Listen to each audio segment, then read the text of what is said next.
tingginya produksi beras nasional membawa angin segar bagi Indonesia. Presiden Prabowo Subianto mengumumkan peluang besar untuk mengekspor beras ke pasar internasional seiring surplus stok pangan dalam negeri.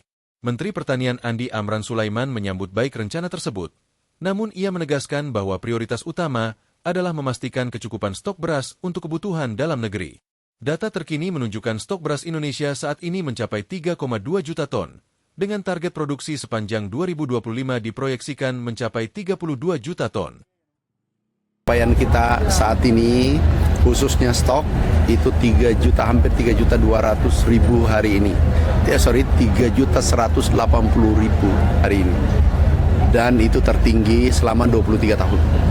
Bahkan bisa jadi itu selama merdeka. Yang kedua adalah produksi kita lompatannya sesuai BPS, bukan kata saya, itu Januari sampai April itu kurang lebih 50 sampai 60%, 62%.